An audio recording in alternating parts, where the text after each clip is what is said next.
All right, I think we're live. Hey All right. Nick, how are you? Hey, Hussein, how's it going?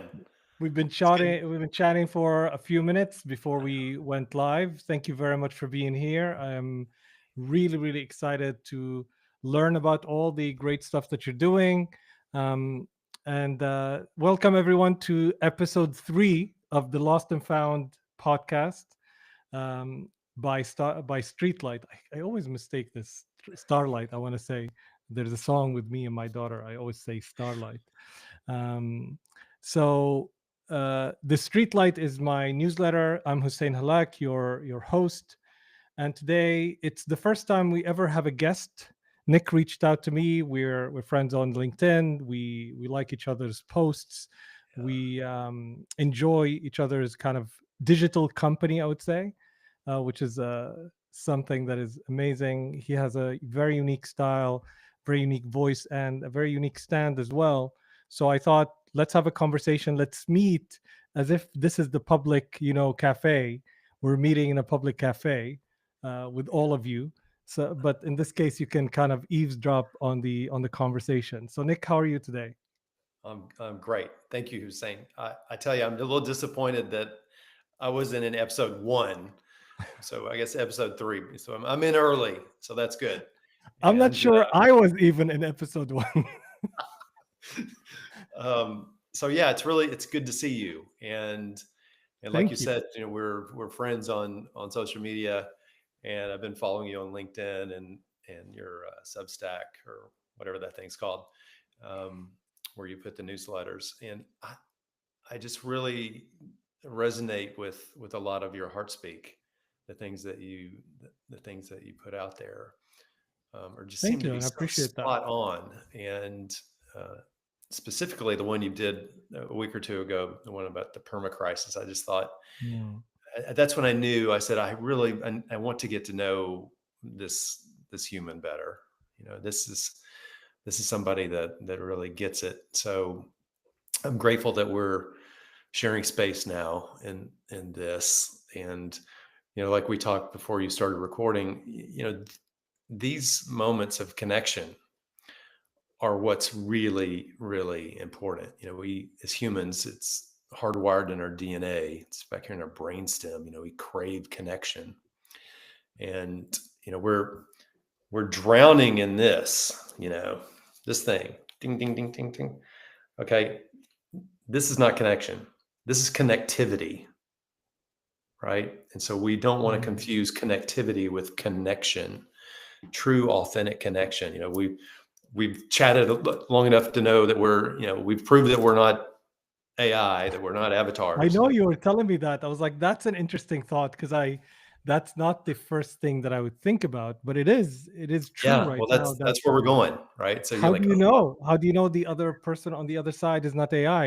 I saw a few videos that is showing.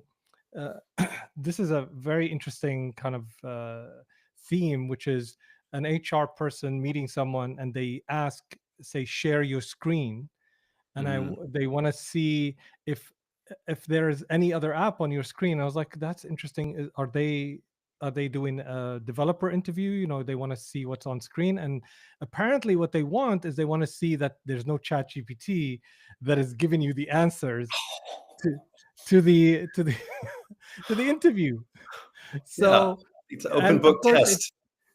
it spawned a few videos that were funny in how they kind of hack their way through. So there would be someone sitting here and there's someone sitting down and they're the ones programming. So so it's all these kind of ways that they because if you're hiring someone in a different country, how do you know what's there? How do you know they are who they say they are? So I think that was when you said that sparked this idea, or it reminded me of that video. So let's get started with and I know we've been talking, and it That's I funny know because I how. remember a long time ago, a long, long time ago, when I graduated from college in undergrad. So this is in the 80s, long time ago. Mm, This One of my fellow classmates was getting a fellowship in Switzerland after he graduated, to do some doctoral work, and this program. And anyway, part of it is you had to be somewhat fluent in German. And he and I had done 3 years of German together. He was pretty good, but he wasn't that good. And so the professor said, well, look, we'll come to my office. We'll make the phone call from my office. And, it was just like this. And the professor's Yeah. listening and guys listening. And the professor would go, tell him, what the answer is in German and hold his hand over the phone. And the student would say, ich bin ein, Yeah, for he sure. got it. I was like, it's kind of cheating, but, old Well, school. on the phone, some people sound the same, so it's easier for Yeah. some people to take to answer. So I wanted to start. I know we jumped in, and that's a good sign. It happens all the time when I meet people that I feel connected to even though it's the first meeting. And this is the first time me and Nick meet actually. But what ends up happening if someone I'm meeting for the first time and we end up talking before we introduce each other, we end up just jumping into the conversation. Me and Nick, I didn't. We've been talking like for over half an hour before we spoke. It was We like, kind of maybe we opened should this start up. recording some of this. Yeah, and also I didn't even ask you like tell me your story or tell me about yourself. We just jumped in and we just chatted like we're old friends, like like we know in each other and just picking up where we left off. So it's always a good sign. I think that's something that I miss when I'm sitting. When I came to Vancouver, I did like 100 coffees with people I didn't know, and I enjoyed it so thoroughly, and I met the most awesome people. So that Yeah. I wanted to go back to that tradition. So I reached out to me and Nick connected, and I asked him, let's do a no agenda kind of talk. And this is what the conversation is. So Nick, just before we jump into other topics, wherever we want to go, and I have a ton of questions, not like an interview. I'm just curious. Let's start first with introducing yourself, who you are, and how would you like the people to know you, whether it's what you do or how you think. Just over to you. How would you like me to know you and like the people who are listening to know you? Yeah. Well, I'm just a guy who wears a kilt. I ride a pink fuzzy bike that I call the pink Cadillac, and I have a little dog who's a live teddy bear. And that's pretty much it. Right. And That's so I amazing. accidentally founded a global movement that started 10 years ago in 2015. We're now a 501c3 nonprofit based out of Portland, Oregon. And it's all about spreading love and kindness around the world. And it's called Pink Socks Life. Pinksocks.life is the website and the Instagram account. So you can go check us out. And it literally is about pink socks. I mean, there are pink socks and puzzle pieces and mustaches. Originally, when we first started giving away pink socks, it only had the mustaches, but then I did this TEDx talk in San Francisco in 2017, I think it was. And I added the puzzle piece to represent the power of connection, pink socks connecting people all around the world. And it's based on this ethos of gifting, right? So that someone will give you your pink socks. You'd be wearing your pink socks one day and someone will see them and say, oh, those are cool. That's fun. That's funky. What is that? Well, that's the universe tapping you on the shoulder saying, okay, Hussein, here it is. Put your phone down, stay on the bus, another stop, and say, I'm Hussein. What's your name? Connect. And they'll say, well, I'm Sam. I'm Susan. Hey, it's good to see you, Sam. It's good to see you, Susan. Wait a minute. Let me reach in my bag here. I think I got something for you. And then you pull out a pair of pink socks and you give them their pink socks. The instructions are on the back. I just told you that, but so in case you forget, we want you to give pink socks. It's all about gifting. And the label on the front says this: the world is full of good. When you believe it, you see it. Keep doing that. Yeah. So, we both wear glasses. And so how you view the world, the lens that you see through, if you see the world through a lens that says the world is full of good, when you believe that, you will see it.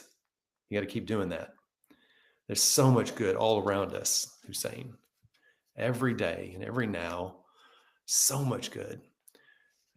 It's often times difficult to remember that because we're Mm. getting fire hosed, with fear.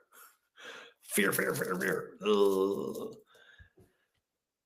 We have to put these down every once in a while, right? To put this down, you have to go out. You have to connect. Like I say, go to a coffee shop, go to the post office, stand in line. There's a bunch of people standing there. And if you want to go see a bunch of pissed off people, go to the post office because everybody's there. They're in a hurry. Nobody has any patience. It's a great opportunity to just turn to the person behind you and start a conversation. Say, how's it going? Connect. And that's really So, what it is. And we've, over these 10 years, we've gifted over 300,000 pairs of these all around the world. And when you go to our website, we provide pink socks at our cost. You get them by the dozens, 1 dozen, 2 dozen, 3 dozen, because it's not just about you wearing the pink socks. It's also about you gifting pink socks to spread it. And mm. we're literally all around the world. And back in the day when Twitter was fun, before it just got really fucked up. So anyway, but when Twitter was fun, we had a really good time gifting pink socks, and people would post tweets about where they are in the world gifting pink socks, and Wow, that must have now been. now most people have jumped off of that, and we're showing up on LinkedIn more now, which is nice. So you can follow hashtag pink socks. It's always one word, always plural, hashtag pink socks on there. And you'll see some happy, smiley people gifting pink socks every day at things. So and pink Wow, so socks.life. that's your feed every day? Like your feed every day is just people gifting things and tagging things. That's amazing. Yeah. I mean, go check it out. And then I'm Nicholas, Nicholas, Nicholas Adkins, Adkins on LinkedIn. Come follow me over there. I try to repost everybody's pink sock stuff I see every time I jump on there. Pinksocks.life is our website. It's also our Instagram account. So if you want to go to Instagram and see a bunch of happy, smiley people in their pink socks, pink socks is really, from a social media standpoint, so much of social media, Hussein, is look at me, look how cool I am. Woo-hoo. Pink socks is an opportunity for you to celebrate someone other than yourself. It's an opportunity for you to celebrate what he's doing, what she's doing. Oh, look at what they're doing at their community. Oh, look what they're doing in their hospital. Oh, look what that guy did. Yay. It's a voice amplifier of people showing up with love and kindness, all built around this ethos of gifting and connection. Mm. Right. And so, there's plenty of opportunities for you to go look at some other shit, whatever the crisis of the day is, right? The perma crisis, as you say, that we're stuck in. There's plenty of places to go get that. Give yourself a break, follow any account that says they're doing stuff about kindness, like, you found the kindness, place. Great. Follow all those. There's plenty of us out here showing up, trying to get our voice out over the noise. So And how do you accidentally start a global movement? right. Okay. So in 2000, let's see, we're going to go back. How far do we go back? Well, so this is our 10th year. April was our birthday. We gave away the first pair of pink socks in Chicago in 2015. I'll back up before that. So the backstory, and you can dig around on our website, pink socks. No, I want to hear it from you. It sounds it's and awesome. get the full backstory if you Yeah. dig Well, down. I mean, like, what is it? I'm going to tell you. I'm going to tell you. So it goes like this. In 2010. Hmm. So I used to be, for most of my adult life, I was a suit and tie guy. I didn't have this beard. I didn't look like this. I was a suit and tie guy. I was a healthcare executive, a COO of a national healthcare company in Nashville, Tennessee. Cufflinks, all that. I was that guy. And in 2010, I went to this thing called Burning Man. Yeah. So it's kind of gotten in the news now, but back then, nobody really kind of heard of what Burning Man was. But what it is this festival in the desert in Nevada. It's a week long. 70,000 people from all around the world come into the desert in the middle of nowhere and survive this thing for a week. It's a really good experiment in living. Can you build a community? Can you build a city? Can everybody get along and sign off on this, this contract, if you will, these 10 principles: radical self-inclusion, radical self-expression, radical inclusion, gifting, decommodification, means there's no sponsorships or logos or any of that stuff. Anyway, all no 10. money. I think no money. No money, right? That's the decommodification piece. It's all based on others, gifting, right? And so you every 70,000 people kind of sign off on this contract, if you will, these 10 principles, so that this thing doesn't fold in on itself and become Lord of the Flies out there, before the week's over. And so I was at a point in my life in 2010. My dad had just died. We were trying to make some pretty big decisions about the company. Do we sell it? Do we take on some more debt? Do we merge with this company? What do we do? And I said, I don't really know what the answer to that is. I'm going to go to this thing called Burning Man. It's in the desert. I'm going to come back with an answer. So I go to Burning Man. I come back. Now I'm in the boardroom. Like, what? But I'm not in a suit anymore. I'm in blue jeans and a t-shirt, and I hadn't shaved, and I'm wearing Tevas. And they're like, well, how was that Burning Man thing? I said, it was great. And they're like, well, what do you want to do with the company? I said, sell it. I'm out. And they're like, what? Yeah. I said, I'm done, man. Like, what are you going to do? I said, I'm going to move to Portland, Oregon, and become a hippie. And that's what I did. Yeah. So fast forward, that was 2010. Now it's 2015. And I got involved with as one of the co-founders of a cool little health IT tech startup based out of Portland. And we had created the world's first open API for asynchronous video file management, secure, HIPAA compliant, asynchronous. What the fuck is that, right? It's basically the ability to securely record, store, and share a video in a healthcare setting, right? So if you got your doctor telling you, your discharge instructions or how to take care of yourself after you leave the hospital, that's a use case. You don't want that video uploaded into the wild. You don't want to see that on YouTube or Facebook. It has to be secure. So we created the technology to do that. And so here we are, sleepy little, backwater Portland. It's not Seattle. It's not New York. It's not the Valley. We've got to get the word out that we've created this thing. So I said, well, let me just look and see. There's got to be a big association of health IT folks, and Google, and there was, and they were having their annual conference in Chicago. And I said, look, Andrew Richards, who was one of the other co-founders and our CTO, I said, look, we're going to go to this thing in Chicago. It's going to be 42,000 healthcare IT executives there. It's the Super Bowl for them. They're all going to be in suit and ties. I don't even own pants, Hussein. I only wear kilts at this point. So when I moved to Portland, I met a guy who owns a kilt company. Like so completely changed, like 180 degrees. A month after I got there, he goes, Nick. This guy goes, Nick, you ever worn a kilt? I go, no. He goes, try one. I said, yeah. He goes, come on over to the shop. I walked out of there with my blue jeans in a bag. I was wearing the kilt, and that's it. I never went back to pants. I was like, where's this been all my life?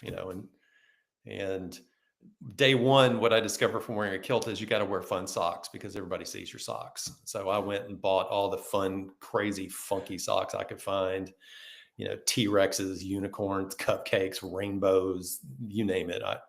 All just fun socks. Now, a kilt is what the Irish wear. That's what a kilt, right? Right. Most people, that's very good. I'm they Irish. Related Most to the people Irish, right? right? Scottish people, but yes, Scottish people, Irish people. Not Irish people, Scottish, yes. right. Yeah. Even, formal things in the UK. But yeah, it's, Do people wear them like sorry to die like do people wear them like outside of the cultural like aspect of, let's say, being Scottish? Because I like or I only see them with bands and stuff, but I have never seen someone wear yeah, them in real life. So you actually like this is this yeah. is So you wear them and you never came back. Okay, great. I'm Now just, I yeah. know. And so the name, the company is called Stumptown Kilts out in Mm, Portland, stumptownkilts.com. The guy that owns, his name is Johnny. And I've got, I don't know, 11, 12 of their kilts. I exclusively wear their brand. mm, And then I have some tartans. And so when we think of a kilt, we typically think it's, it's going to be a tartan, a plaid. So like I've got my family tartan that I wear, like I do, like, that's my dress up kilt, if you will.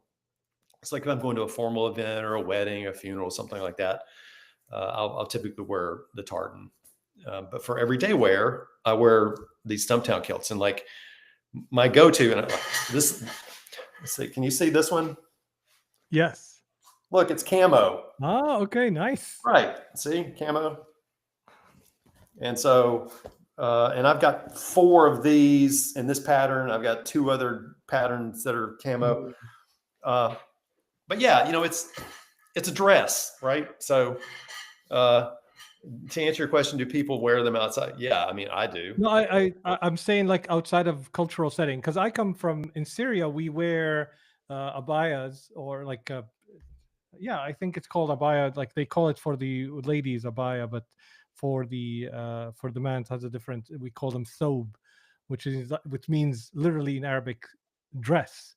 So we not pants, and that's what they wear because it's comfortable. Pants suck. Yeah, yeah. So that's what we wear, but we wear them. But you see people all the time wear them, not as a national dress, like in the Gulf countries, it's more of a national dress. Mhm. Where we are, like this is the regular people wear them. What I meant by that is that I don't usually see kilts outside of a cultural kind of phenomena, like a band or something. At least me. I'm not saying, of course, I'm not the Oh yeah, mayor. listen, Yeah, but that's I'm I wasn't aware of a kilt trend, basically. yeah, I don't think there is one. In fact, I'm not even aware that I'm wearing a kilt, so it's Mm.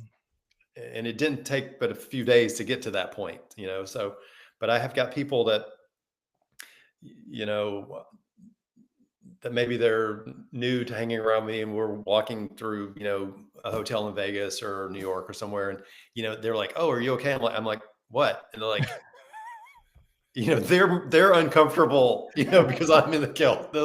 Yeah, I could You tell. know, or they'll say, "You're not seeing the people that are looking at you when you go by," and I'm like, "No, I'm not." And Yeah, they go, "But I am." I'm like, "Well, okay." So yeah. So you it's wore them, and now that gave you the opportunity for socks yeah, to be socks, right? creative So with like the I said, socks, day because one, otherwise the socks barely show unless you're sitting. Actually, yeah, yeah, day one, look, you can't be that guy in the Bermuda shorts wearing the black knee yes, socks. You can't be that geek. You got to wear fun socks. So I had a bunch of fun exactly. socks. So I tell Andrew, uh, before we go to Chicago, I said, look, here's what we're going to do. Don't dress up. I want you to wear blue jeans, wear a pub, brew shirt, roll your Mm. jeans up a little. I'm going to go buy 100 pairs of my favorite socks, the ones that get the most, hey, those are cool. And it happened to be these pink ones with the black handlebar mustache. And so I said, I'm going to get 50 for my little backpack, and you put 50 in your little backpack, and we're going to go rolling into the McCormick Center in Chicago with all these people in suits and ties. And we're just going to go in there, and people are going to say, hey, what's your story? And everyone that stops us and does that, we're going to say, well, I'm Nick and this is Andrew, and here we've got a pair of pink socks for you. And let's get a picture and put it on Twitter and use this That's hashtag pink genius. socks. And listen, Hussein, I just wrote a book, man. So I hope you buy the book because it goes totally into this story, in chapter 1, about how Andrew and I rolled in there, and you know, it just, the hashtag went viral at that conference. I can imagine. We instantly had meetings. I mean, literally from the moment we walked in, people were coming up and we were having meetings like, oh, you got to come over here and meet, the chief medical officer at Dell. You need to come meet the CTO at Intel. You need to come over here to meet the CMO at Microsoft. Oh, can you come meet with us at Walgreens? And Andrew and I were just looking here, it's like, what the fuck? Yes. I mean, we went from being totally unknown in the space, a little startup that nobody ever heard of, to seriously, dude. I mean, Yeah, that's amazing. It blew our minds. I mean, we were just like,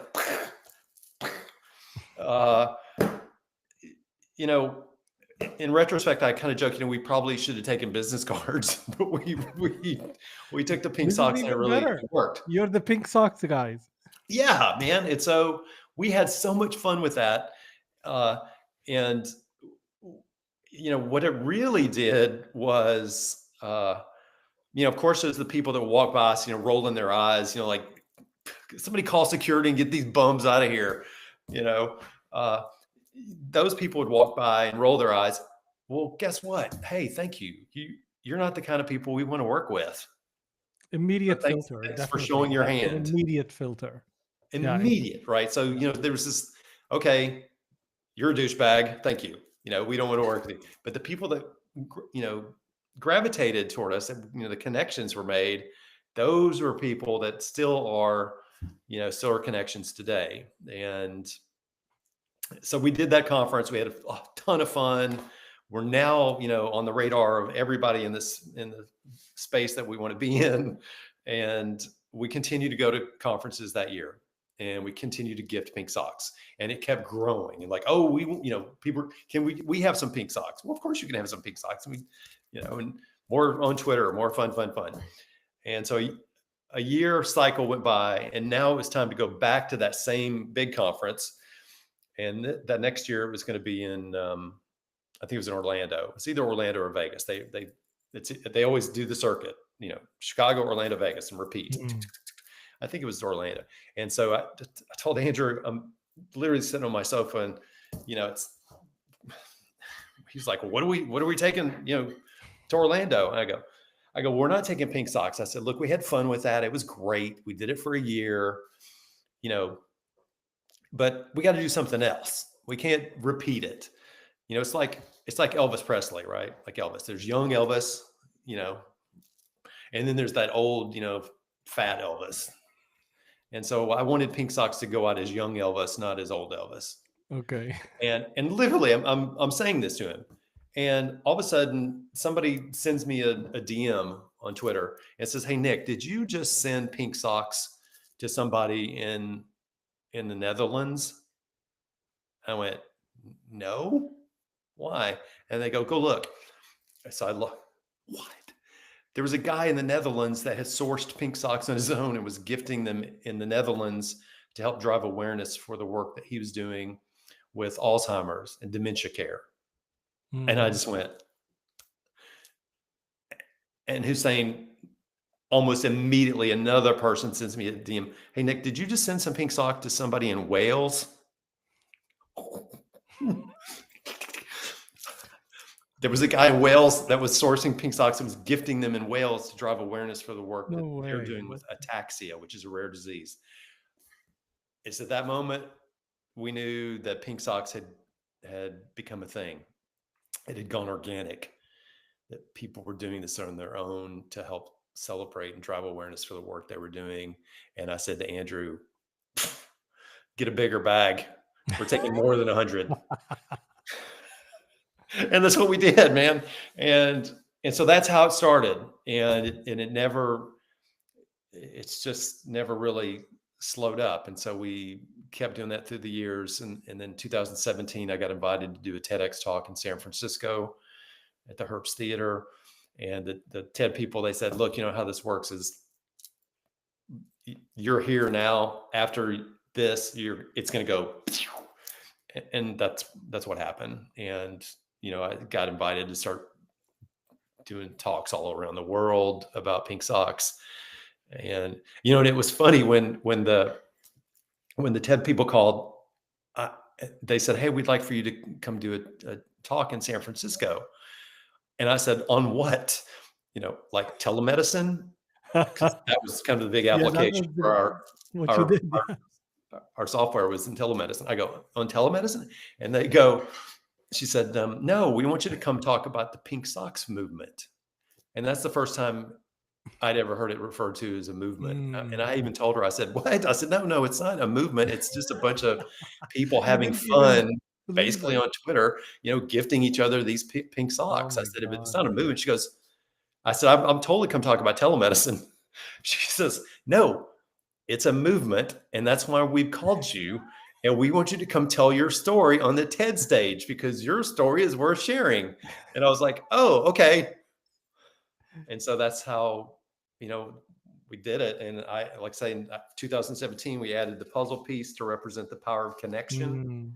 Mm. And went down there and, I gave the talk, and that just spawned other talks, and it just grew and grew and grew. And so now, Pink Socks is not just in healthcare, it's in all kinds of verticals.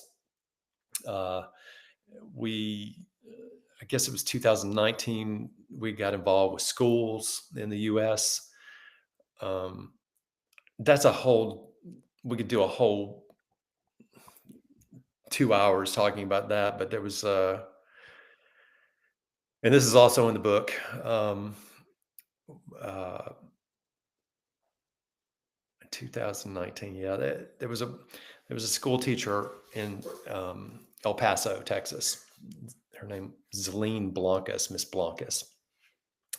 Little first graders at a school in El Paso, a bilingual school. So all the kids pre-K through 5, all the kids come in speaking Spanish, and then they really don't even start English until maybe the first grade. So the pre-Ks and the kinders are, all it's in Spanish, and then they transition through to, by the time in the first grade, they're using English. It was Dan Monroe, out of Arizona. He had seen a post that this first grade teacher had put on Facebook that had gone viral about how she was teaching her kids, her little first graders, about kindness, and how she was doing that in the classroom.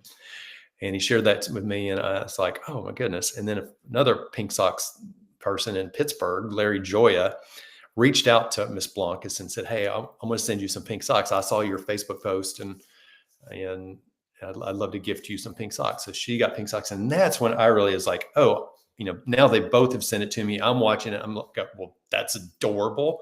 That's what Miss Blancas is doing. And I reached out and I said, well, listen, how many kids do you have in your class? We'll just send you socks for all the kids. So I sent her 33 pairs of pink socks. And, 2019 was,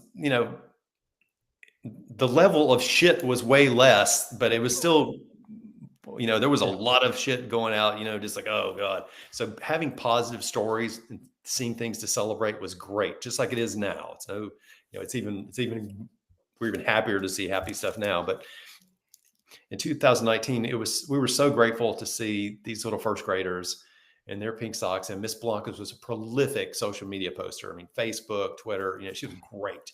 So you see her, every Monday, her class was coming back, in their pink socks, and she's teaching kids about kindness and empathy and compassion and cooperation and inclusion and anti-bullying, all the stuff that grows good humans, Hussein, right?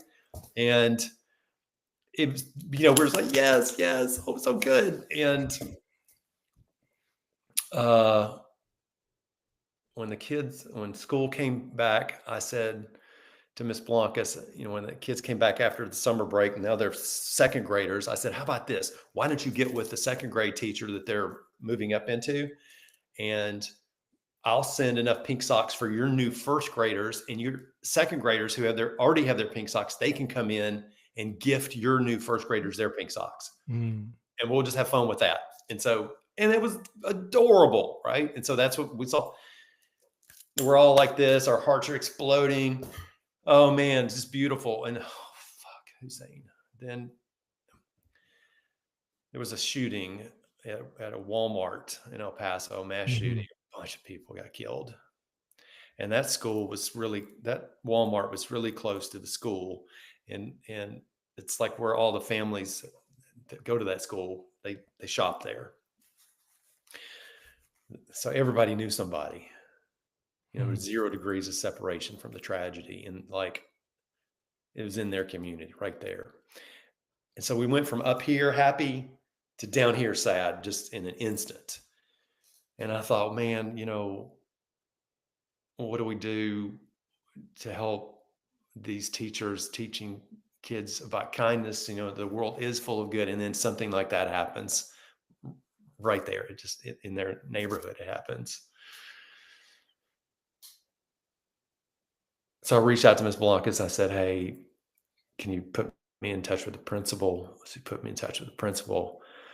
I reached out to her and I said, listen, I'm so sorry for what's happened there. We want to try to help. How many pairs of pink socks would you need for the whole school? Teachers, cafeteria workers, bus drivers, coaches, all the kids, admin, everybody. What do you need? So we lined that up, and they put together a kindness pep rally day, and Julie Reister, one of our board members from Denver, Kimberly George was on our board at the time from Chicago, and myself, we flew in to El Paso, and we gifted 1,337 pairs of pink socks to that school. Yeah, right. And when we had the kids do it, and the 5th graders gift the 4th graders, the 4th graders gifted the 3rd graders, and so on. So we had a kindness pep rally, thanks to Miss Blancas. And it happened to be her birthday as well. So we were seeing all the kids, and they were doing kindness cheers, and, it was just, it was too much, and all the teachers had built a curriculum to use the pink socks every week, on Mondays, having a class period that day, teaching those attributes about kindness, what they call the social emotional learning curriculum, which is very important, right? It's those are the learning about kindness is the best lesson. Because these little humans show up later as big humans in the world. Indeed. And so that was how we got involved with schools. And then I tell you, Hussein, fast forward a year to 2020. We had a virus hit, right? Pandemic. Remember, we're on lockdown and we're quarantined, and everybody's having to stay home. And school that fall came back, and they're like, well, do we go back to school? Do we do hybrid? Do we stay and do video? Well, their school chose to do hybrid. And so some of the kids would come in, some of the kids could stay home, et cetera.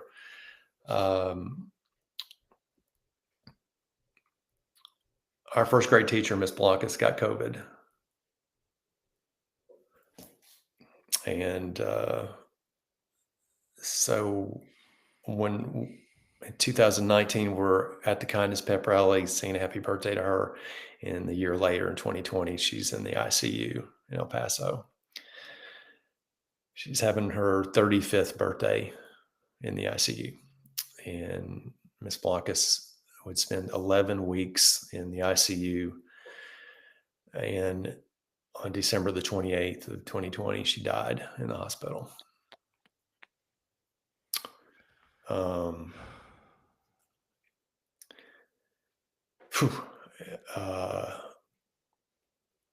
I think about Miss Blancas. Her name was Celine Blancas. I think about her every day. I miss her every day. I'm grateful for her legacy of teaching kindness, how she's remembered. A local ABC affiliate in El Paso picked up the story that she had died from COVID and that she had been using pink socks, and that the whole school there, Dr. Sue A. Shook Elementary in El Paso, Texas, the Socorro Independent School District. And they picked up her story, and then the national media picked it up, and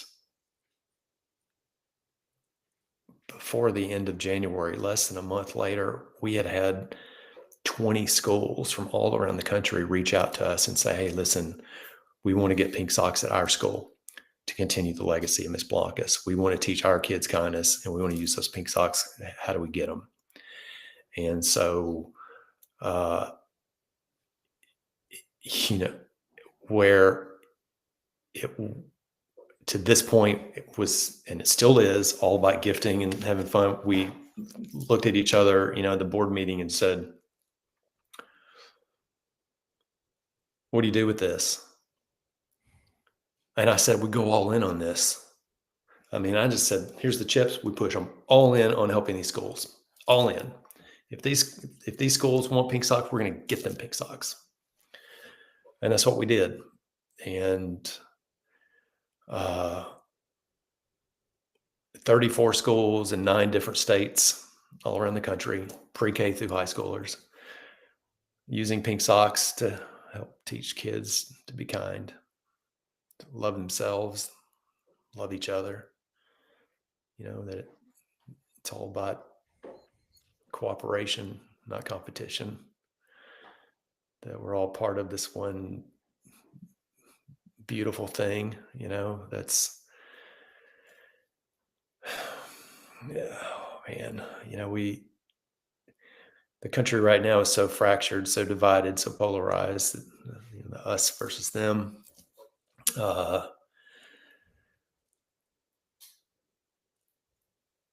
Here was a way to lean into something that I said, well, how can I help make a difference? What can I do to not get consumed with the shit, the fear, that's the negativity of all of this.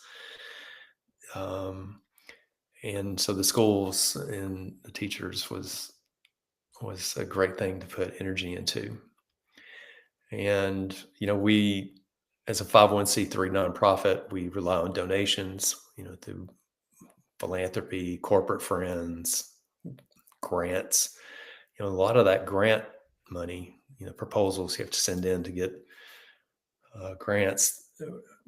A lot of the educational stuff to fight gun violence. And in fact, Dr. Sueshuk, after the shooting in, oh man, what was the school shooting? There's so many of them. Uvalde or Uvalde, thank you. Yeah. The shooting in Uvalde. After that happened, the original school, Shook Elementary, they put it together a contingency of teachers and parents and student ambassadors, and Dr. Sue Shook Elementary's kids gifted Uvalde their pink socks.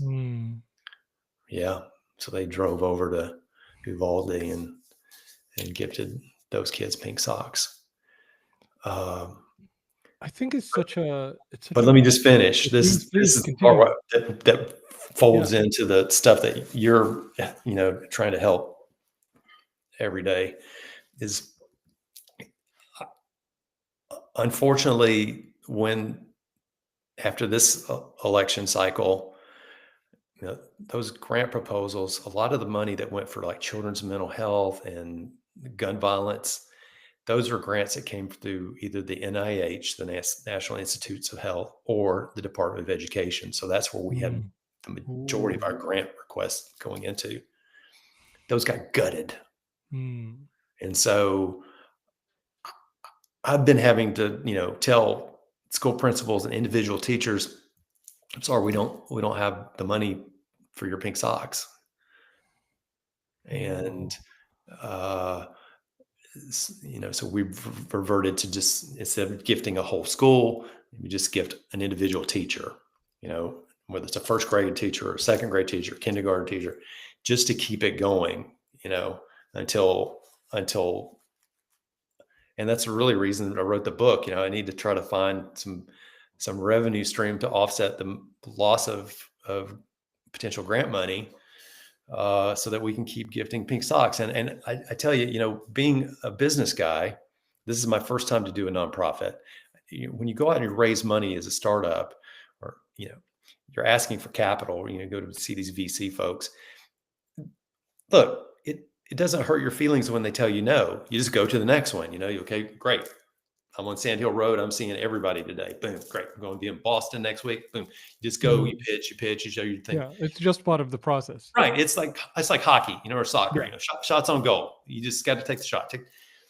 And you don't take it personally when they say no. This thing has really been a personal challenge for me, because when people tell me no now, I take it personally. I'm like, what do you mean you don't want to help these school teachers teach kids to be kind? Are you kidding? And it's been some personal heartache along the way on that. But then the good shows up always, and right in the last minute, there's a great donor who comes in and says, hey, how much do you need? We'll do this. Great. So we're just grateful. But for all of the people who voted for this mess that we're in, I'd like to invite you to reach out to me, because I want to connect you with the school teachers that I'm having to write the note to tell them why they're not getting their pink socks. I want you to write the note and tell them why.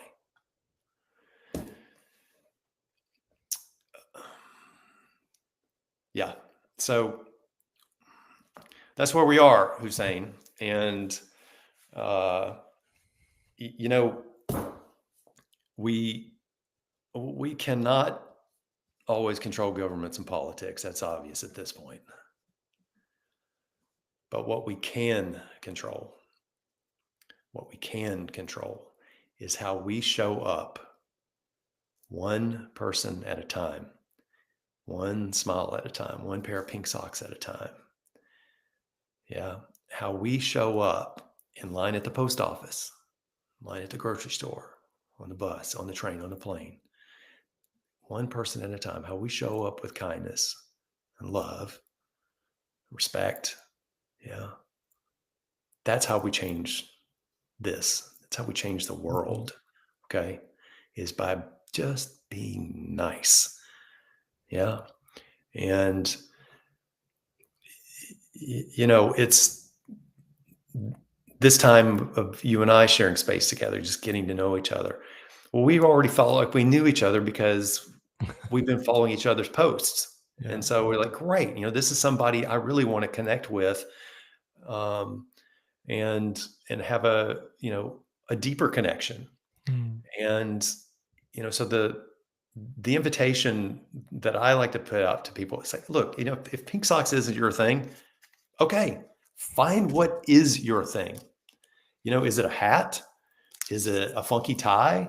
What is it? Is it a flower? Whatever your thing is that can spawn a connection, that can get somebody to say, hey, that's cool. I like that. Boom, do that. Anything that will get somebody off of this and onto you, so you can say, hey, do that. That's what you got to do. And so take your earbuds out, lay your phone down, and look at people on the train. Just talk to people. I tell you, we have a van, Pink Socks Life van. You'll see that on the Instagram account and on the website and stuff. It's in the book as well. I did a year and a half in the van life, and I drove all over the country. All 48 states, Mexico, Canada. From Vancouver, I did all the way up to Nova Scotia. I was at Gampo Abbey, where Pima Children lives, as far as you can go before you hit the North Atlantic. Lots of people along the way, lots of stories, lots of heart speak that I met along the way. And some of those stories are in the book.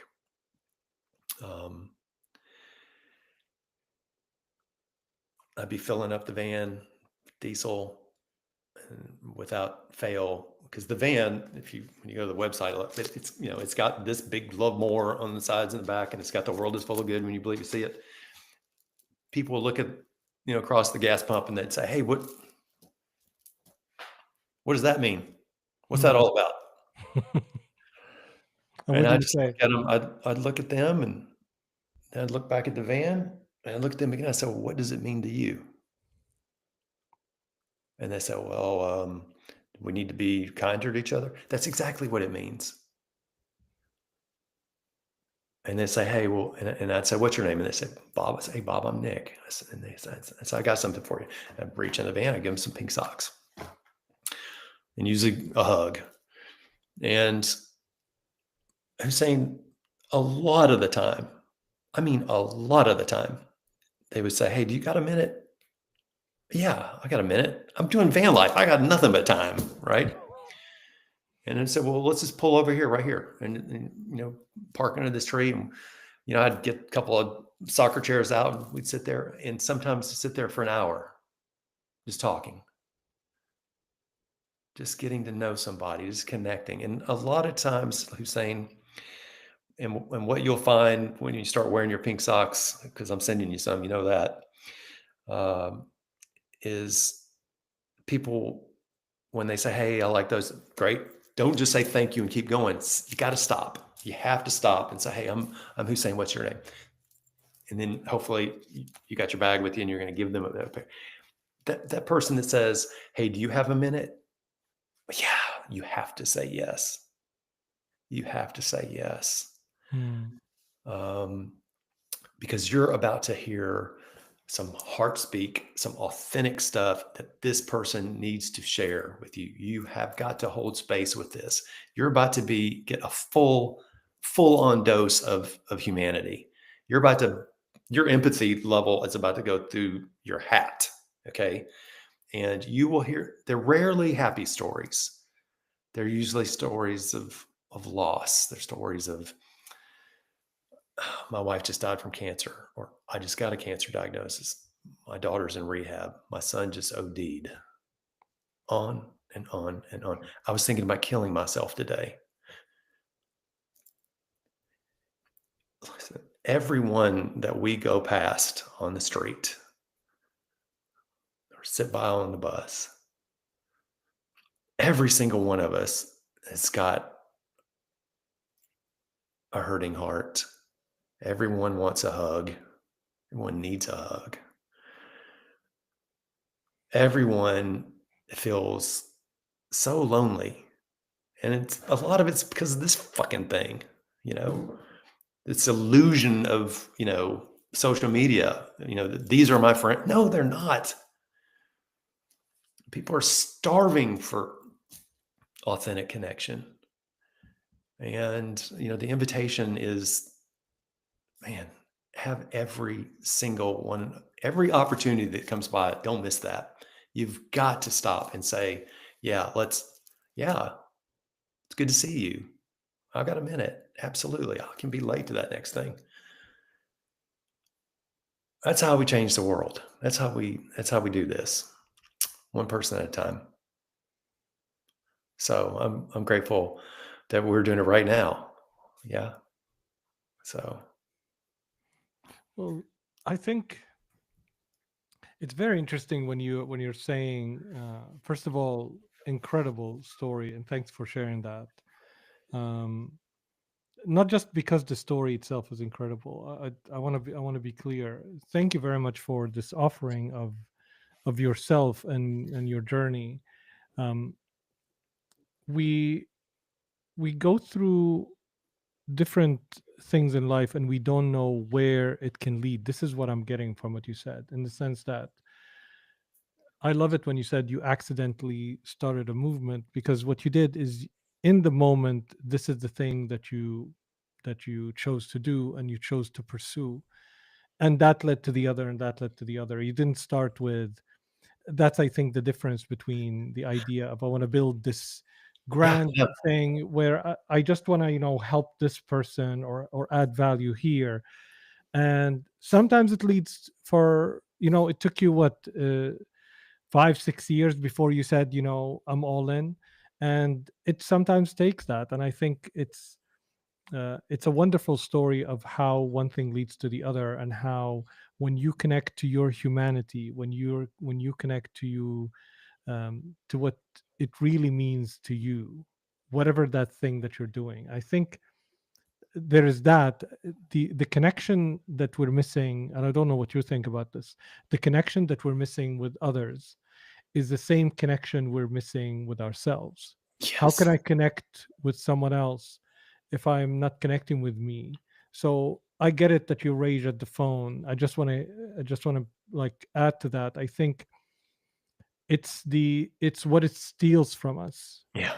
It steals from us this connection to what we love, what we are passionate about, and I think it makes us the lack of connection, the outcome of that. It's not the phone itself or social media that does that, even though it does. There is, of course, some negative effects. But I think when we lose that connection, when I lose connection to what I love, when I'm spending all my time rushing and running, trying to make ends meet, suffering, and I have no connection to my vulnerability as a person, and I can't share that with someone else.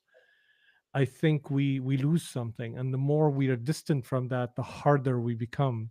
Whereas all it takes is that sharing with someone, that conversation, and what that does, it just connects us again with how we feel, and I think makes us more human. It doesn't, sometimes it solves something, sometimes it doesn't, but I think the sharing of suffering lessens suffering, and I think the sharing of sadness lessens the sadness, and the sharing of joy maximizes joy.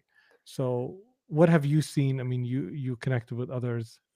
I so connect to your story, by the way, especially the giving and the working in a nonprofit, like, and the challenges. So You what is know, it for you? listen, I'm a business guy. I'm an MBA. I was a type A MBA. Just everything's in a spreadsheet. OCD, just crazy, Yeah, crazy by the numbers. And so, that's what this capitalist system does. It does to us. It actually puts us in these boxes, and and there's no way. People in the early days of Pink Socks, they were like, wow, and they were like, there's no business plan on this. It wasn't even a business. I mean, we didn't, become an incorporated entity until 2019. We became an Oregon nonprofit in 2019, and a year later we'd get our 501c3 status, as a charitable organization. So those first 4 years, there was no business, there was no plan. We just kind of showed up and went with it. We let it flow. So it was. mm, I've got this friend, John Sten, down in San Diego. He's got this mantra. It's one of my personal mantras I use every day. It's love more, fear less, float more, steer less. In fact, that's mm, where the love more came from. Love more, fear less, float more, steer less. I Just love it. show up, man. Just go with it. Just be intentional with loving yourself, being kind to yourself, being patient with yourself, being graceful with yourself. If you could do these things, start with you. You have to start with you. Guess what? You can start doing that with other people. But it really starts, you said it, it really starts, with me. We're not going to have the ability, our hearts aren't going to open up to allow us to share love, to be loved, to love others unless we love ourselves. If we're not kind to ourselves, we're not going to be kind to anybody else. It's that thing, Mm, hurt people hurt people. Well, yeah, dude, there's a lot of hurt people out there because that's what we're seeing. Bunch of people need a hug. yeah. And, I can't think of the guy's name, but he's running for senator in Maine, the state of Maine. And he was doing a town hall. And I see this thing. It's I'm grateful to see it. It's coming through my Instagram feed all the Mm, time. But all these people come to this old town hall meeting and they're all pissed off, and there's a bunch of mega people, and they're all, yeah, this. And he's like, whoa, whoa, whoa, look. He goes, you know, how he frames it is, if your neighbor's house was broken into. They were robbed. Okay. And it's because the people in the room, there was starting to be some tension between, the right and the left, like, oh, the mega people and the non-mega people. And, and how he calmed that down and totally just said, look, if your neighbor's house gets robbed, you don't get mad at your neighbor for being robbed, because what has happened here and what is happening is they've been robbed. You've been robbed. You've been robbed of critical thinking. You've been robbed of the truth. You've been robbed of empathy. You've been robbed of kindness. So you're going to have to treat this just like how you would treat your neighbor whose house has been robbed. It's an opportunity for people to show up with compassion, with kindness, with love, patience. That's what's happening. And, and it's, the getting lost of like one side saying, oh no, I'm not brainwashed, you're brainwashed. And then, no, I haven't been brainwashed. Hey, listen, we've all been brainwashed. All of us. There's no sides on this. And so if we just chill out for a minute, let's go get a coffee, let's go talk one-on-one and say, look, I'm going to listen to you and you listen to me, and we're not going to argue, and just, but what would you say to those people who would say to you that, yeah, that's on the personal level, but there is, let's say, there are other levels that we have to operate at. We have to, like that. If you talking to your neighbor and sorting things out will not solve the challenges in the country, on that level, what would you say to that? And I'm not saying should agree or not, but like, what would you say to those people who sitting on the sidelines and saying this doesn't help, and they're waiting for the one thing that would help? Dude, stop waiting. There's nothing. Listen, there's nobody coming to save this. It's us. It's like waiting on, it's like looking for happipiness. Okay. If you're like, oh, if I could go do this, I'd be so happy. Or if I would go there, or if I had this much money, or if I went in this, if I had that job, I had this, dude. Happiness is not something that's pursued. Happiness is a state of being in the now, right? And there were so many things I liked about that post you did, the perma crisis, and in that you mentioned, from a business standpoint, we've really done great. We've removed so much friction. We can go fast. We need friction.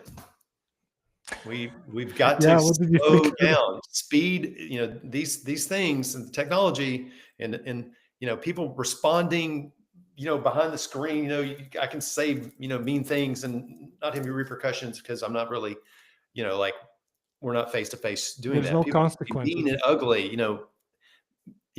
fifth grade girl being ugly stuff, this, and like, you're a grown up. Stop talking like that online to each other.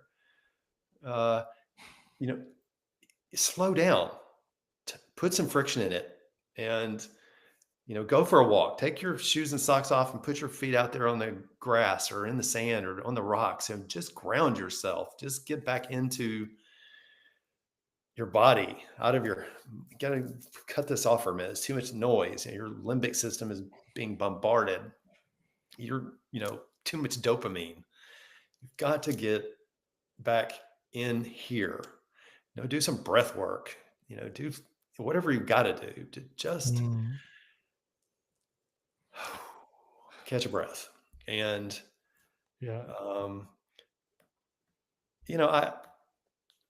this summer, I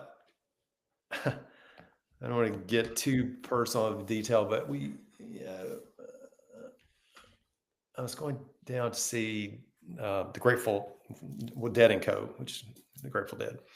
They were doing their 60-year anniversary show, 3 nights at Golden Gate Park. So on the way down, stopped, and a friend who kind of lives in Southern Oregon, and it's, you know, Portland's very blue, and then the rest of Oregon's, red out there. And so where she lives, kind of in the woods in Southern Oregon, it's got some acres in the woods, and she's out there, well, she's full blown, she's old school, 4chan, Q, all of that. Oh my I mean, God. yeah, big time. And I'm like, and she even tells you, she goes, I've lost friends. People won't talk to me. I've been blocked. I've been ghosted. My family, because it's literally batshit crazy. Okay. I mean, and I almost didn't, she's like, come stay, on the way down, spend some time. It's beautiful here. Okay. So I went with the intention of, I'm not going to make any arguments. We're not going to get into political stuff. I'm not going to, we're just going to stay neutral with her. And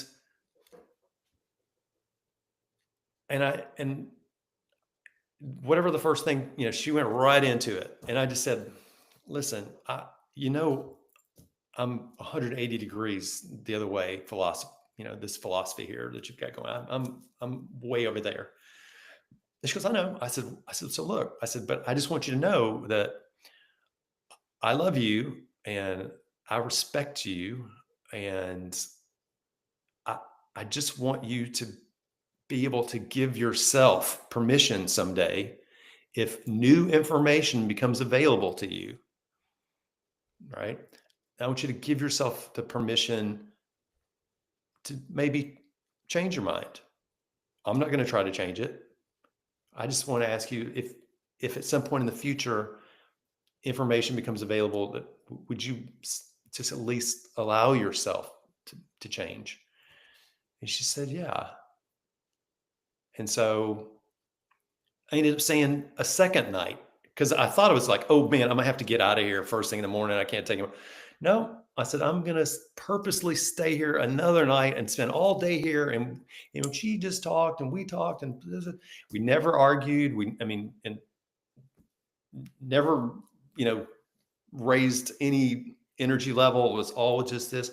And I would just listen and listen and listen and listen. And every time she would say, I would say, well, I don't agree with that. In fact, I completely disagree. And yeah. And so when we left, I hugged her and said, hey, do that for me. Okay. If give yourself the permission to change your mind at some point, if you want to. And that's how we left it. And she's like, come back, anytime.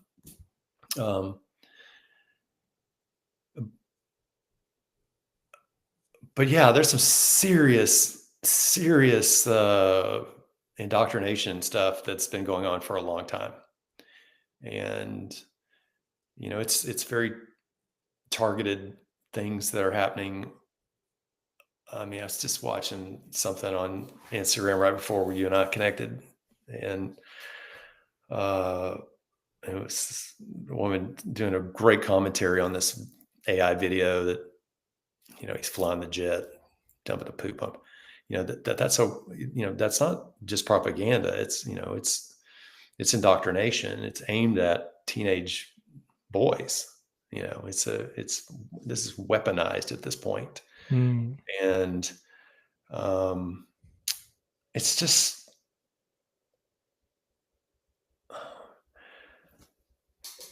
yeah, I mean, I'm grateful that I'm old enough to remember life before phones. We could go to the concert and nobody had a phone, right? So you're actually listening to the music, you're actually dancing. I've gone to see several shows at the Sphere in Vegas, and the optics in there are fantastic. And you look around and there's so many people, filming it, like, hey, dude, enjoy this. You paid a lot of money to come see this. Why don't you actually be in the moment, in the now? There's plenty of stuff online that you can, professional photographers and videographers that have stuff that can show off the, how cool the sphere is. But no, it's just a room full of people on their phones. It's a thing, man. I wish the phones would just for a minute, give us, what if they didn't work for, I don't know, a week? Just so we I can think all, we might get there. We might get there for several reasons. I think, hey, listen, people, yeah, and you don't have to say if you're this person, but if you wake up in the morning and you've got your phone on the nightstand, and the first thing you do when you wake up is reach over and pick this up. I'm definitely guilty of that. So we've got a rule here that I'm definitely guilty of we that. don't, there's no phones in bed, and in the morning we have to wake up, we have to get coffee, we have to do our meditation, do a little yoga, all of that. There's a time buffer before we even pick these up. So you're starting on your own kind of conditions, on your own terms. Yeah, and then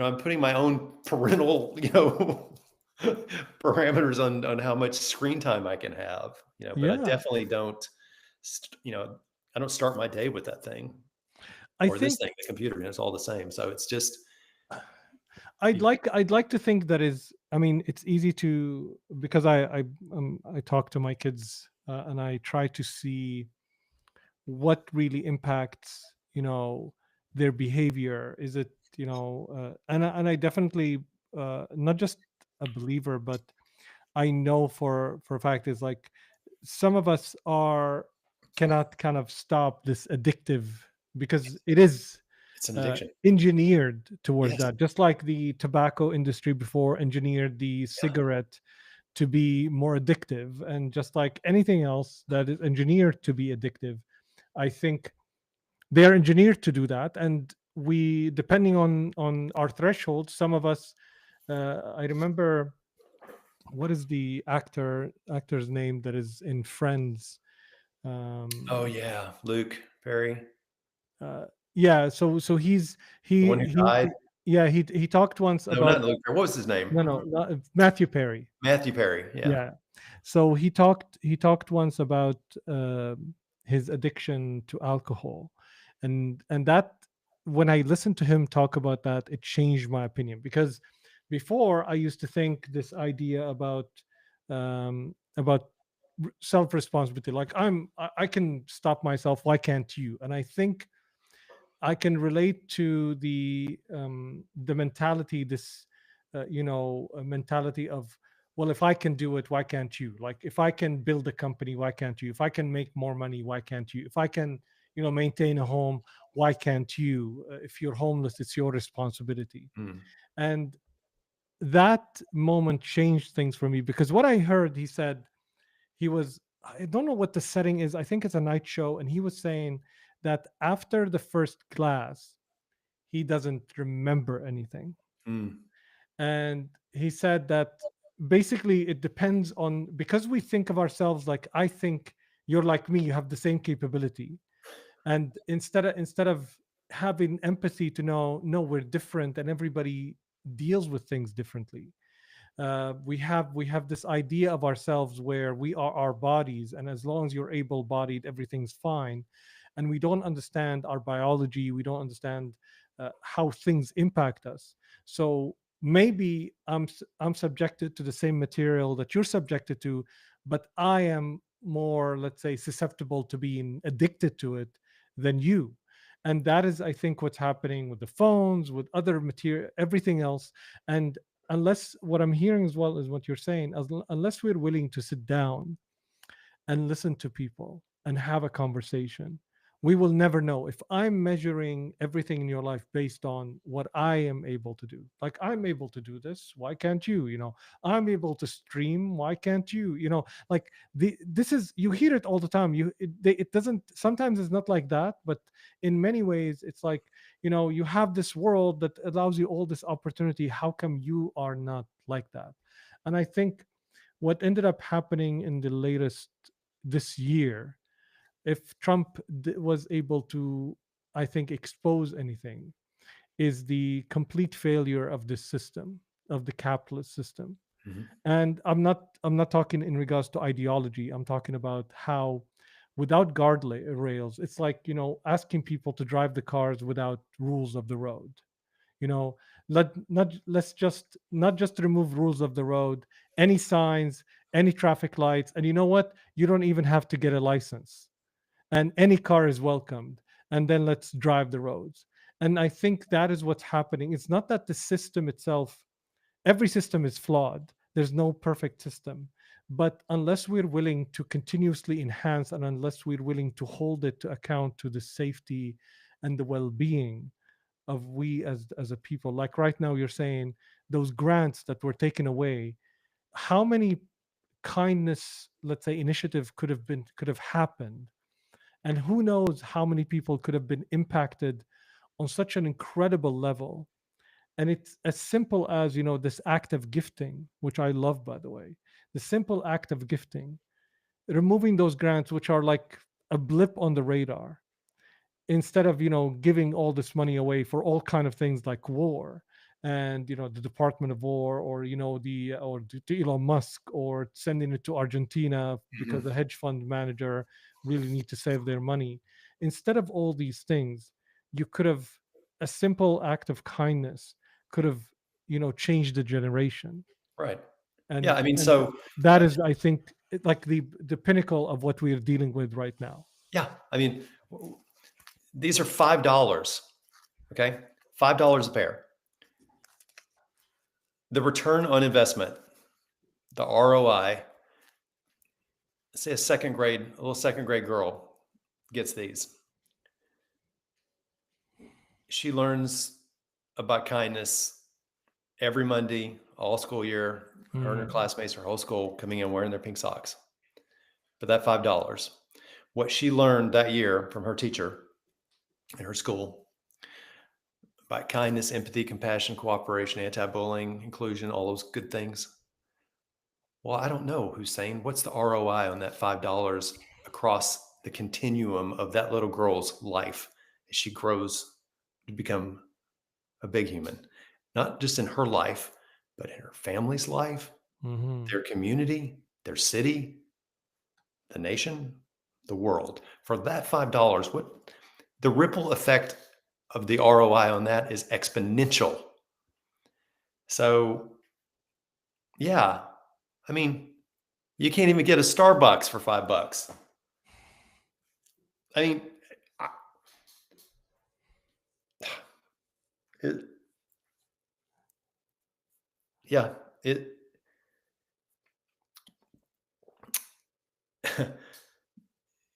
It's this thing,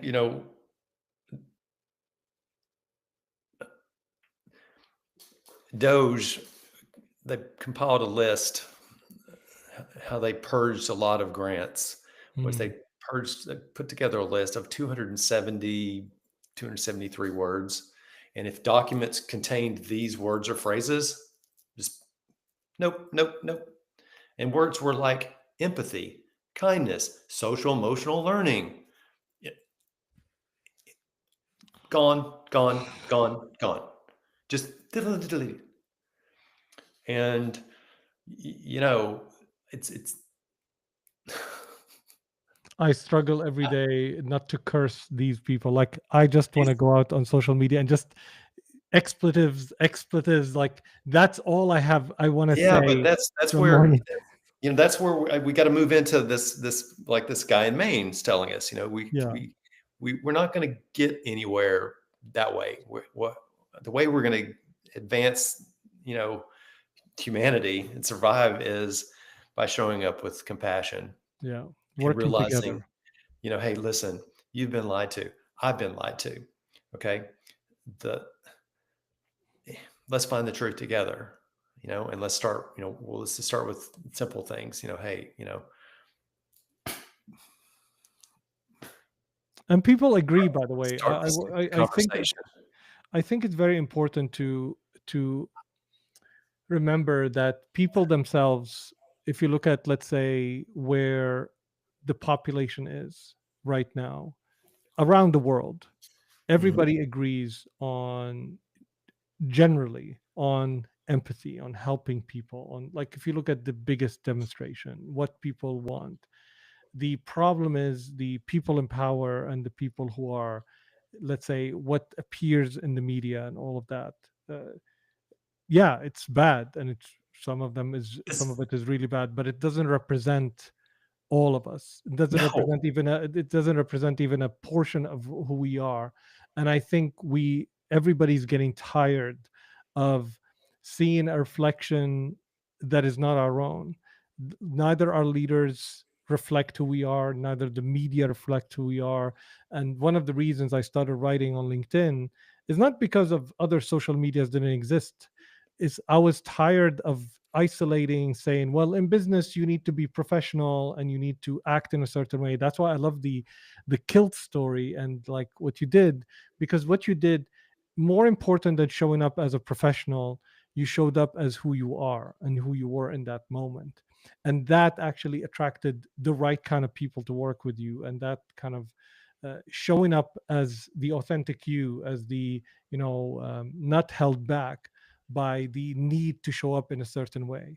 And I think we need more of that in our lives right now. We need more people to be themselves, to express themselves, to connect with others as Yeah, themselves. yeah, um, and it's totally okay and encouraged to show up and say, "Hey, I'm scared.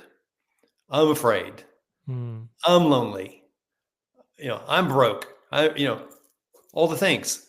You know, this this persona that social media tries to say, well, oh, look, I drive this car and I'm on this vacation and oh, mm. my life's just perfect. No, it's not. All of Nobody's our life is lives got perfect. shit in them. It's I mean, bullshit. Nobody's life is perfect. no, it's I'm gonna share this one story, and I know we probably need to stop, but back to my friend John Sten, Halcyon is his handle, down in San Diego. He tells a story, and I love sharing this story every time. It goes like this: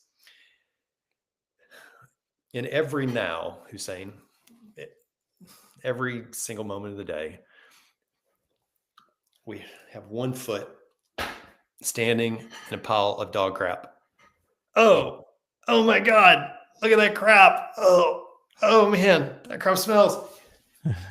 Oh, come here, smell my crap. My crap smells worse than your crap. And in this hand, we're holding an ice cream cone. Look, I've got an ice cream cone. You know, there's I'm going to have dinner with my friends tonight. My kids are playing football. There's people falling in love. I've got roses that I'm picking. Do you know that there's a room in my house that has a hole in the wall and water comes out of it and I get to get clean? So much cone. Cone. Oh God, look, this crap. Oh crap. Cone. Crap. And every now we're standing in the pile of dog crap and we're holding an ice cream cone all the time, every one of us. And what we have to decide is, what do we want to focus on, the crap or the cone? People, all they want to do is talk about their crap. The divorce they got 30 years ago. Every time you get together, they just going to talk about their ex. I can't even go out with you anymore. All you talk about is crap, old crap, not even new crap, just old crap. You and your wife are like, we can't go to dinner with them. All they want to talk about is crap. We have to focus on the cone. There's so much cone in life. And what the machine is doing is keeping us focused on the crap. It's creating crap to focus on. Mm. It doesn't want us to focus on the good things, the friends you have, those nice neighbors you have, your school teacher who is so great for your kids, and that lady down at the market that's always so nice, and yeah, I'm looking at your house. What? You're not living in a box, on a sidewalk. Look at that. You got that cool LA hat. I mean, Well, if this you're I not see a lot of focused on the cone right crap, here in this picture, man. A bunch of cone yeah. right there. Well, if you're not focused on the crap, how else are you going to buy? You need a Yeah. problem in order to buy stuff. Yeah, but I know you're also, you've got some dog crap. You're standing, one of your foot is in some crap right now. Yeah. Yeah. But I'm not focusing on that. I'm focusing on the cone. I'm focusing on, just like the sock says, that the world is full of good. When you believe it, you see it. Keep doing that. Focus on the good. It's all around us. It's you. It's not even about the socks. Okay. It's about you. It's about me. Yeah. And that's it, man. Just we have to go to what we know to be true. We're being gaslit at a level that is fucking fantastic. And we know that's not true. The lies that they, what?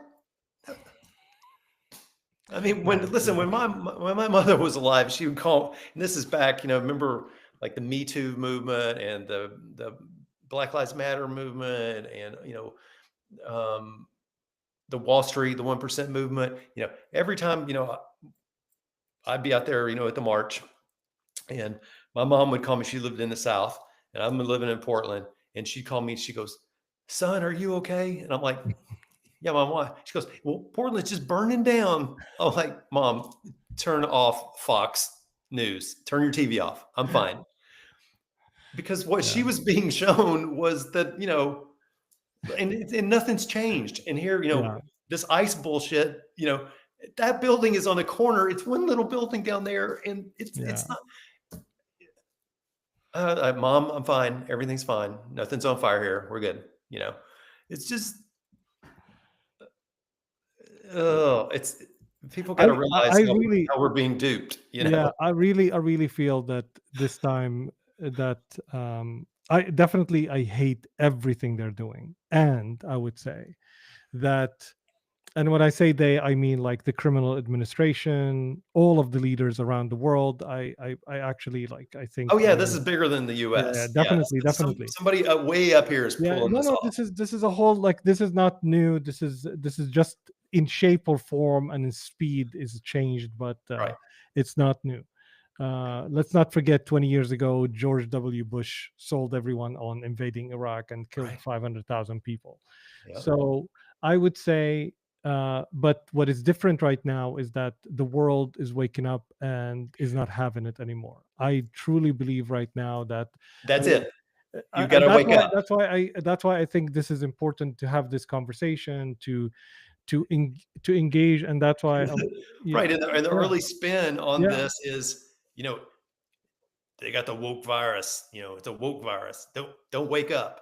yeah. Yeah, let me tell you, I'm woke as fuck. In fact, I feel like getting T-shirts instead of saying "love more." Mine Yeah. just says "woke as fuck." It's Woke. funny, Hey, like, I- actually, I think one of the most wake up. interesting things that is happening, uh, like, I would say, what was it? I think before, what is it? Maybe 30, 40, 50 years, but I think even I can remember 20, 25 years ago, the the their movement, and I'm not talking about politics. I'm just talking about something in particular, if you bear with me, is the idea of ethics and principles. And if I don't know if you remember this, but they pointed at, let's say, what they call liberals, or lefties, and they say they are the degenerates. They are the ones that are, don't stand for principles, don't stand for. And the funny thing right now is they've betrayed everything. Like, law and order completely gone. Like, I'm not even talking about like where we stand politics. I'm talking about corruption is on a scale that is incredible. Like, the stuff that they made. What is it? There was this commentator. He said, Hillary Clinton, I don't like her at all, but she said deplorables, and they Yeah, made, like, the world ended at that yeah, time. And now, Donald Trump talks about the rest of Americans in ways that are unbelievable. I mean, he's in a plane and shitting on the American people, and that's completely fine. yeah. So it's I aside from the politics of it, which are very important, I think the idea of people in general are not liking this idea of, abandoning all principles at all. Yeah, Because, as you said, I love about what you're doing is that it connects. It's more than the pink socks themselves, it connects to a human thing that we love to gift, we love to give. It's one of the ways we connect with people. One time my daughter told me, she said, your way of connecting is gifting. You love to gift. I always enjoy, picking up gifts for people. So it's part of who we are Fun. as human beings. Gifting is fun. Yeah, exactly. And you basically kind of turned it into a thing where it connects communities, which is something we long to. And the moment you gave people a structure, which is this pink socks, people jumped on it. It's not like you're pushing it and you're convincing it. People want it. They kind of pushed you into it. It's the opposite. It's not like you started a startup and then you galvanize people. No, they pulled you into it. You were even reluctant for several years until they, like, we have to go all in. This shows that people in general, have a lean usually towards the generosity, the empathy. This is our natural state, to the point that they pulled you into it. And I think everything else that people, there's so much money that has to go into trying to gaslight us to not be ourselves. Yeah. Because this is the easy thing for us. The easy thing for us to connect, have a conversation, connect with people, gift, be empathetic, help people. That's the natural state of being for a human Yes. being. Yes. And yes. And yes to all of that.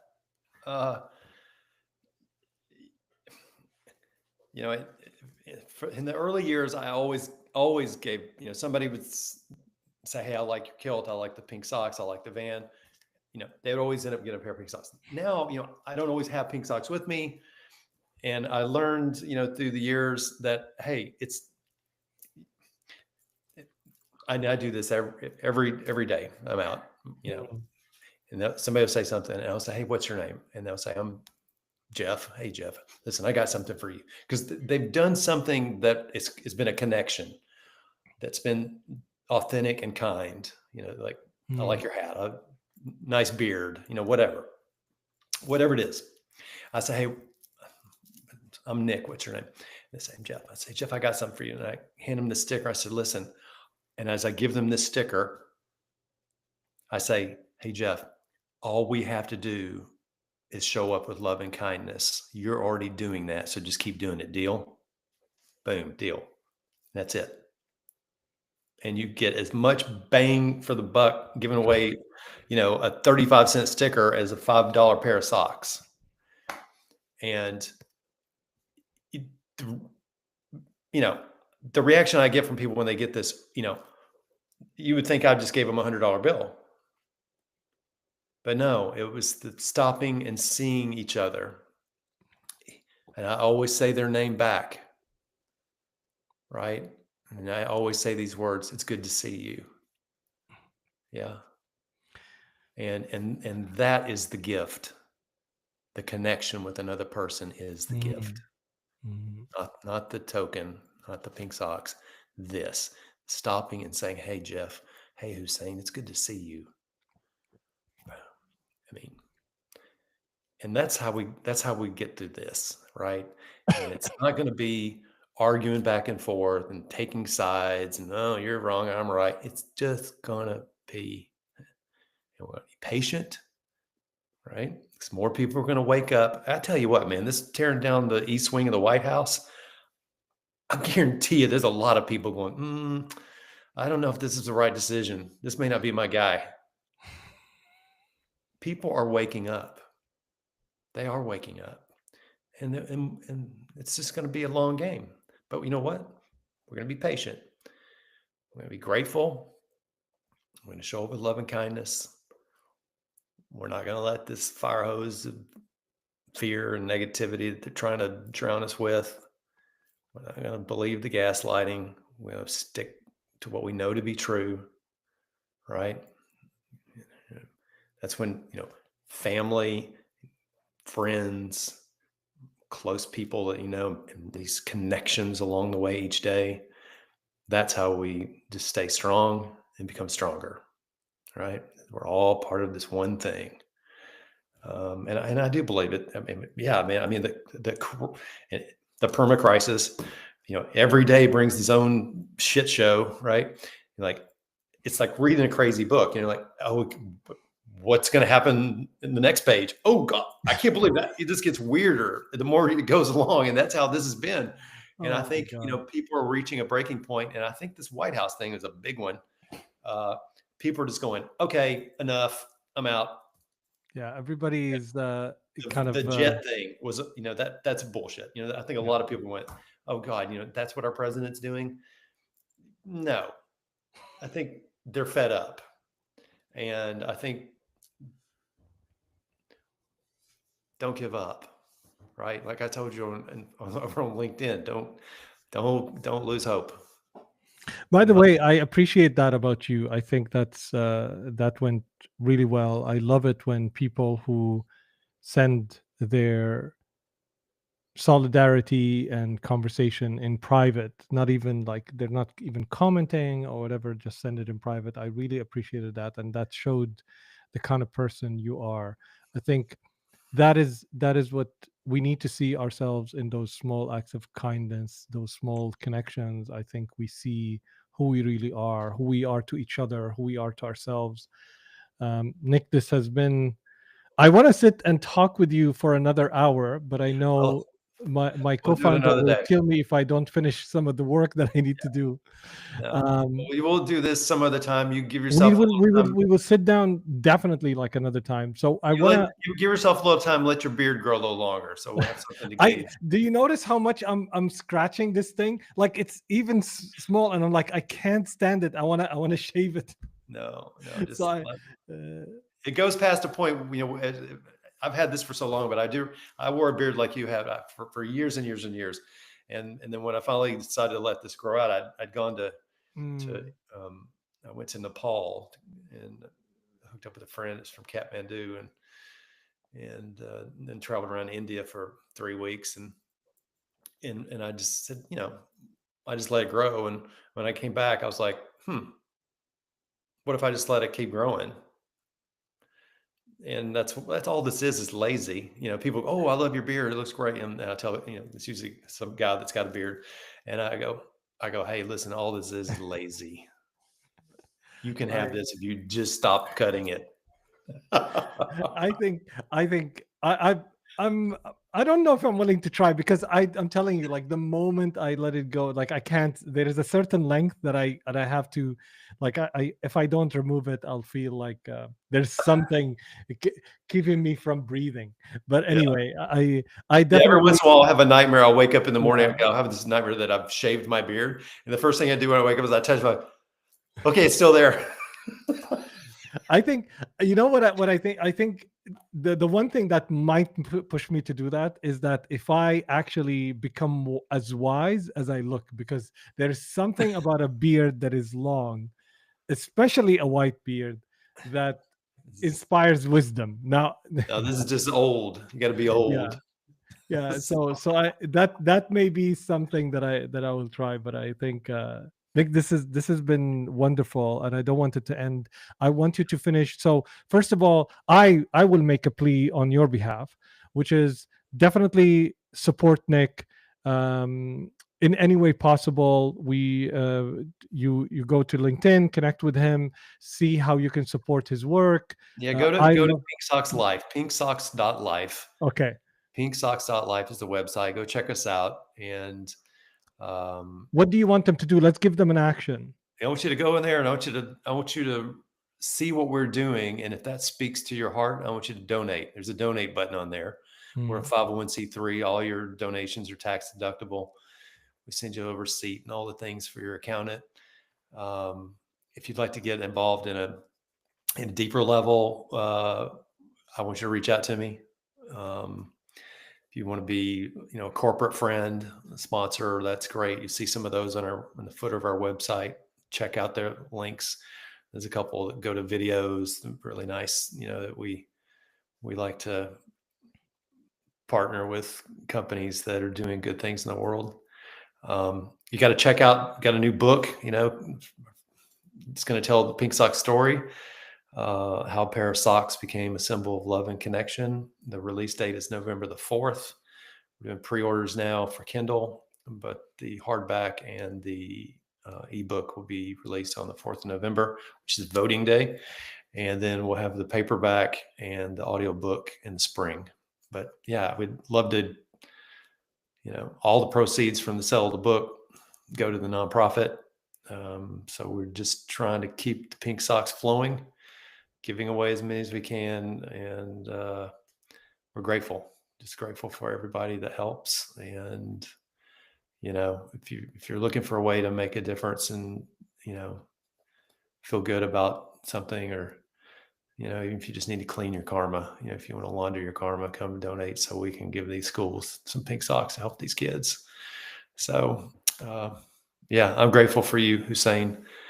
And likewise, I could keep visiting with you for a long time. So Thank you, my friend. I appreciate you being here, and definitely support Nick and go donate. And Nick, thank you and have a wonderful evening. You too. Yep. Thank you guys for being here, and I'll see you on the next episode, which I All right, don't know brother. what we're going to talk about, as always. I'll see you on LinkedIn. Yes. All right, brother. Thank you.